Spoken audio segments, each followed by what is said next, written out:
Olá, seja bem-vindo ao canal Verso Vivo. Você está preparado para abrir a Bíblia comigo? Hoje vamos continuar nossa caminhada pelo capítulo 1 do Evangelho de João, mergulhando agora na reflexão 2, onde estaremos diante do belo encontro entre a voz e a palavra, entre João Batista e Jesus, o Cordeiro de Deus. Neste trecho, somos convidados a refletir sobre o papel do testemunho, da humanidade e do reconhecimento da verdadeira luz que veio ao mundo. É uma porção profunda, marcada pela simplicidade de quem aponta o caminho e pela majestade de quem é o caminho. Então, se você tem acesso a uma Bíblia, abra comigo a sua Bíblia em João capítulo 1 e vamos juntos ouvir o que o Espírito nos diz por meio dessa palavra viva. Reflexão 2. O testemunho e o cordeiro, quando a voz prepara o caminho para a palavra. Há algo profundamente comovente em perceber que a glória do Verbo não foi revelada em palácios ou entre sacerdotes poderosos, mas entre homens de areia e vento nos confins do deserto, em meio à simplicidade e à sede. João, o Batista, não era a luz, mas veio para dar testemunho da luz. Isso nos fala sobre o nosso papel neste mundo. Não somos o centro da mensagem, mas somos sinais que apontam para ela. A grandeza de João não estava em sua voz poderosa, mas em sua consciência clara de quem ele não era. Ele sabia: eu não sou o Cristo, diz ele. Saber quem não somos é um tipo de sabedoria cada vez mais rara em um mundo que insiste em nos empurrar para as luzes do palco. João nos ensina que há honra em diminuir, que há glória em ser seta, ponte, eco. Tudo para que o Verbo seja visto. Essa é a humildade que cura o ego e exalta a verdade. João era a voz que clamava no deserto. Não era o conteúdo, era o anúncio. Não era a palavra, era o som que a precedia.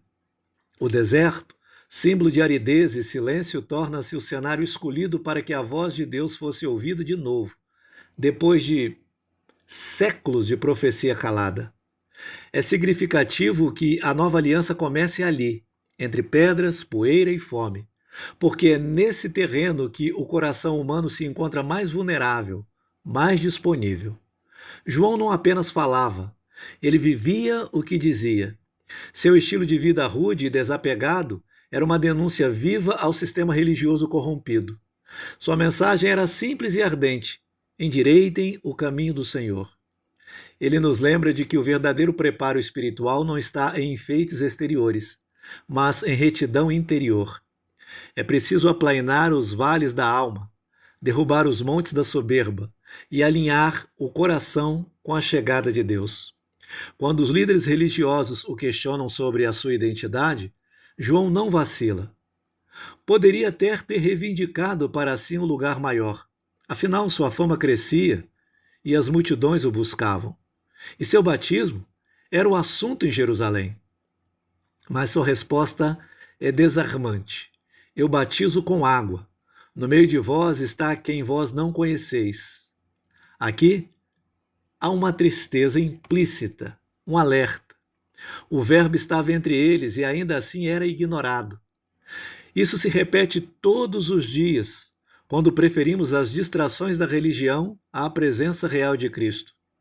Há igrejas onde Cristo não é reconhecido. Há casas onde Cristo não é lembrado. Corações onde Cristo não é desejado. E isso não por falta de sinais, mas por excesso de orgulho. João aponta para Jesus como quem já o conhece, como quem já foi tocado por sua presença invisível. Ele sabe que está apenas preparando o terreno para que a semente maior floresça. Então o Cordeiro aparece, não com exércitos nem com coroa, mas caminhando em direção à humanidade com ternura. João vê e diz: eis o Cordeiro de Deus que tira o pecado do mundo. Cada palavra dessa declaração de João é um terremoto espiritual. Primeiro ele diz: eis. É um chamado à contemplação, à pausa, ao reconhecimento. Depois, Cordeiro, linguagem carregada de sacrifício que remonta ao Êxodo, ao Cordeiro Pascal cujo sangue livrou os lares hebreus da morte. Não é um guerreiro, é uma oferta. Não é uma ameaça, é uma entrega de Deus. Não um cordeiro humano, a algo fabricado. Não é. Não é algo fabricado. E não é algo fabricado por rituais, mas uma dádiva do próprio céu, que tira o pecado do mundo. Não apenas encobre, não apenas alivia a culpa, mas a remove, a arranca, a redime de vez. Este é o centro do Evangelho. Jesus não veio para melhorar pessoas, veio para libertá-las do domínio do pecado. Esse encontro entre João e Jesus é envolto em reverência e espanto.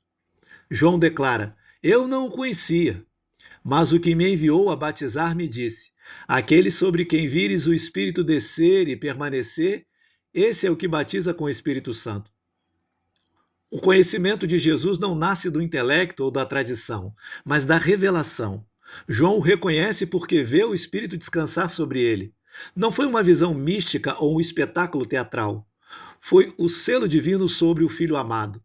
Essa cena nos ensina que o verdadeiro ministério não é aquele que apenas informa, mas o que transforma, mas o que transborda da comunhão com o Espírito.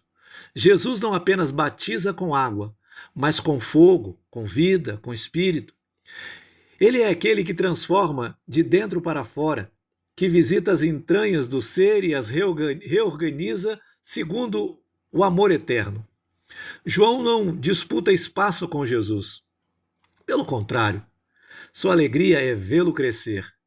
Este é o Filho de Deus, afirma com convicção e simplicidade. João nos mostra que há uma liberdade gloriosa em saber que nosso papel é apontar e sair de cena. Num tempo em que tantos querem ser vistos, reconhecidos, seguidos, João nos ensina o evangelho da invisibilidade. A honra em desaparecer quando Cristo aparece. E esse é o segredo da verdadeira pregação, do verdadeiro discipulado, da verdadeira fé. Desaparecer para que ele resplandeça.